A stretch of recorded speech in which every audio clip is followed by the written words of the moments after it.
제 주변에도 붐이에요? 관심 있으신 분들도 상당히 많으시고, 그리고 하나의 영상을 보면 알고리즘을 타서 그런지 아, 이런 업체들이 정말 많구나 이런 생각도 많이 하게 되고요. 물건이 많은 만큼 또 경쟁률도 많이 올라가는 그런 사례들도 많이 늘어나잖아요. 그러다 보니까 이 부분을 먹거리로 해서 이런 교육이라든지 저변이 좀 확대되는 측면도 눈에 띄는데, 유튜브나 SNS의 이 경매 노하우라든지 성공담 영상을 쉽게 보게 됩니다. 예전에 그래요? 주식이 한창 오를 때도 상황이 똑같았거든요. 그러면서 아, 제가 뭐 한 달 만에 벤츠로 바꿨어요, 뭐 이런 거부터 시작해서. 그런 거 보면 혹한다니까. 맞아요. 그러니까 경매도 딱 정말 그렇게 나오더라고요. 저도 많이 봤었는데, 아, 뭐 경매로 한 달 만에 뭐 얼마를 벌었다는 둥, 아니면은 뭐 아파트 장만했어요, 내 집 장만했어요, 이렇게 일단은 좀 시작을 해서요. 그 이후에 노하우를 알고 싶으면은 우리 어디 커뮤니티 찾아와라, 어디 학원을 찾아와라, 이렇게 연결을 시킵니다. 그리고 그 유튜브나 SNS에 팔로워나 구독자를 통해서 무료 세미나 아니면 뭐 특별 세미나 이런 식으로 오프라인으로 모임을 좀 만들기도 하고요. 그리고 아니면은 어디 학원에 오시면은 조금 더 자세하게 해드립니다. 그리고 대체적으로 이런 교육 영상이나 이런 게 초반에 약간 교육처럼 힌트를 좀 줘요. 그리고 나중에 더 자세한 내용은 여기로 오시거나 아니면은 저희 학원에 오시면은 어떤 일을 더 많이 해드립니다 라고 결과적으로는 꼭 그렇게 끝을 맺더라고요. 이런 식으로 수강생을 모집합니다. 근데 이것까지는 괜찮아요. 잘 그렇죠, 모르고 그렇죠. 하시는 것보다 그럴 수 있죠. 예, 전문가들의 지식을 또 내 것으로 흡수해서 하는 건 너무 좋은데, 문제는 일부 몇몇 이렇게 안 좋은 사례들을 보면은 공동 투자가 문제가 되는 건데요. 근데 공동 투자도 이거는 그 학원에 선생님 이하 그 학원에 있는 어떤 분들과 학원 자체적으로 크루를 만들어 주는 거예요. 예를 들어서 뭐 다세대가 아니죠. 다가구 같은 경우는 금액이 좀 크잖아요. 그러니까 그렇지. 이거를 뭐 같이 투자를 한다든지 공동 아니면 투자로? 토지 같은 경우도 공동 투자를 한다든지 이런 식으로 공동 투자를 권유를 하는 건데요. 이게 예전부터 이 경매 학원에서는 있어 왔었던 사례래요. 그래서 이것 자체가 문제가 되지도 않습니다. 오히려 내가 잘 모르는 입장에서는 잘 아시는 분들이 권리 분석도 다 해주고 임장도 다 가지고 내가 일부 지분 투자를 해서 같이 수익을 쉐어받는 게 전혀 나쁜 게 아니죠. 괜찮은데 이것을 악용을 해서 정말 말도 안 되는 물건, 뭐 무인도 투자라든지 이런 거를 얘기를 해가지고 결국에는 투자금 다 받고 잠적하고.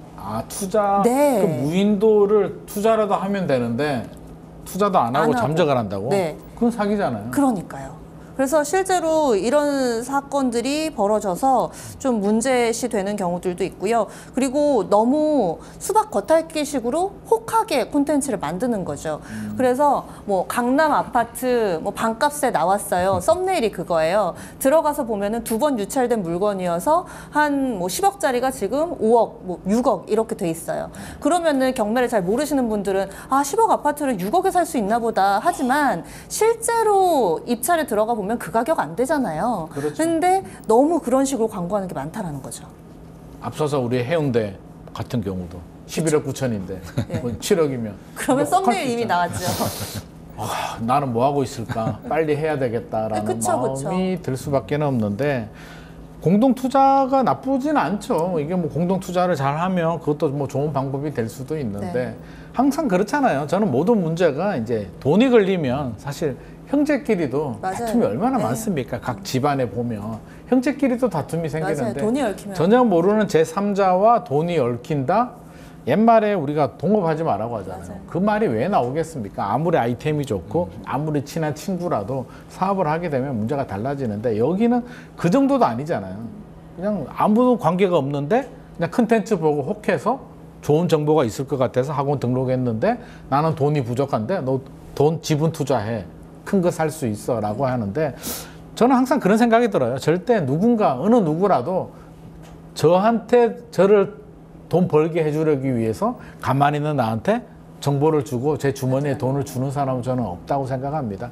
서로 코웍을 하고 윈윈하는 거는 괜찮은데, 내가 준비되지 않은 아무것도 모르는 상태에서 좋은 제안이 들어왔다는 건 저는 한 번은 또 긴장을 하고 의심을 해봐야 되지 않나. 그게 우리의 투자의 기본 원칙이 아닐까 싶고요. 항상 투자의 주도권은 내가 가져야 됩니다. 내가 주도권을 가지고 내가 판단을 하고 공동 투자를 하더라도 내가 해야지, 분위기에 휩쓸려서 그냥 넋놓고 그냥 가면은 혼이 빠지잖아요. 이제 그렇게 하는 거는 저는 절대 아니다는 말씀 드리고 싶고, 어떻게 됐든지 간에 이 경매 학원들이 자기들 나름대로 노하우나 이 정보를 쥐고 있는 거잖아요. 일반인들이 알기 어려운 이게 정보 비대칭 문제인데, 이런 정보 비대칭 문제를 완화하기 위한, 이걸 가만히 내버려 두게 되면 결국에는 또 여러 피해자들이 많이 발생할 수밖에 없기 때문에 이걸 좀 막을 수 있는 제도적 접근이나 뭐 규제 같은 게 좀 필요하지 않을까요? 저도 여러 경로에서 경매 학원들 이런 얘기들 많이 듣거든요.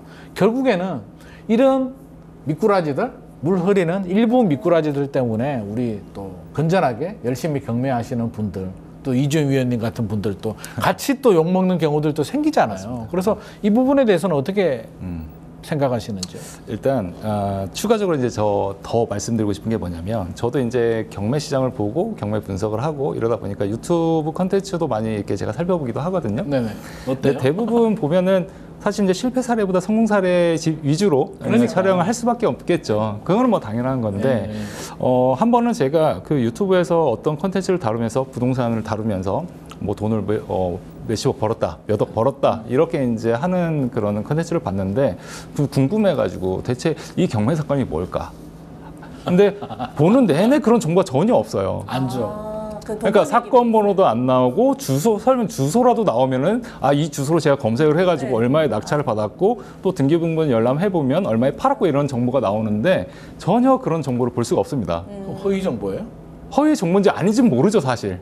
그거는 그러니까 뭐 이런 식으로 사실 컨텐츠를 만들면 또 얼마든지 만들 수 있는 거거든요. 근데 이런 수요자 입장에서는 그런 것만 보고 이렇게 경매를 하면은 떼돈을 벌 수 있는 거구나. 쉽게 그렇죠. 큰 돈을 벌 수 있구나. 아무래도 그런 식으로 조금 자극을 하는 그런 컨텐츠들이 굉장히 많아서 좀 유의를 해야 하는 게 맞다 싶고요. 그럼 또 그런 거를 어떻게 또 제도적으로 접근을 해야 하냐. 사실 이거는 아까 이제 대표님께서 말씀하셨듯이 스스로 평가를 할 수 있어야 합니다. 어떤 권리 분석이나 이런 것도 스스로 할 줄 알아야 하고, 그다음에 그 부동산에 대한 가치, 뭐 주변에서 이거 좋다더라, 이거 투자하자, 돈 모으자라고 했어도 자기가 직접 그 현장을 보고 그 부동산을 보고 가치가 얼마 정도 되겠구나라는 그 정도 기준을 자기가 세울 줄 알아야지, 그리고 나서 투자를 해야지 맞다라고 생각이 듭니다. 그리고 뭐 제도적인 측면에서는 아무래도 이제 경매 정보는 이제 법원에서 제공을 하는 거잖아요. 네. 하지만 대법원에서 정보를 제공하는 것들을 보면은 이렇게 내실이 있지는 않습니다, 사실은 또. 왜 그럴까? 모르겠어요. 내실 있게 제공해주면 안 될까요? 그래서 일반 수요자들 입장에서는 뭐 이제 사기업에 있는 정보나 아니면은 단순히 이제 무료 사이트 이런 것들을 많이 참고를 하거든요. 그러면서 또 그런 또 직원들과 얘기하면서 또 공동 투자로 또 이어가는 또 그런 루트도 굉장히 많기 때문에 아무래도 정보 자체를 대법원에서 정말 충실하게 이렇게 제공을 해주면 권리 분석이 이런 것도 하는 거에도 아무래도 손쉽게 할 수가 있고, 뭐 그래서 아무래도 나라에서 일단 정보를 좀 강화해야 하는 게 아닌가. 나라에서 너무 정보 잘 제공해주면 지지 옥션에서 할 일이 없어지고. 그럴 수는 있겠습니다. 그러면 저는 또 드는 생각이 이제 근데 유튜브 보다가 또는 경매 학원에 가서 네. 또 좋은 정보를 제안을 받을 수는 있잖아요. 공동 투자를 하자. 근데 내가 이걸 판단할 능력이 안 돼요. 이게 진짜 괜찮은 건지. 네. 왠지 의심은 가긴 하는데 좋아 보이긴 해. 라고 했을 때는 뭐 예를 들자면 뭐 위원님이나 지지 옥션이라든지 네. 공신력 있는 경매 기관에 좀 검토 좀 해달라고 의뢰 같은 것도 이렇게 그것도 하나의 방법이 될 수 있나요? 지적이신데 사실 그런 것들을 무료로 하시는 분들이 없잖아요. 근데 저라도 무료는 안 해주지. 그렇죠. 네. 그런 것도 제도적으로 뭐 보완이 되면은 굉장히 좋을 것 같습니다. 차라리 뭐 공공기관에서 물론 이제 그 무료 법률 상담이라는 게 있어서 그런데 의뢰를 하시면은 또 상담을 받을 수는 있겠지만 사실 그분들도 이 경매 투자 가치나 이런 것들 전혀 알 수가 없거든요. 그러니까요. 그러니까 이런 것들을 전문적으로 상담해주고 접근할 수 있는 그런 루트를 만들어주는 것도 굉장히 좋은 제도적인 보완이 되지 않을까 싶습니다.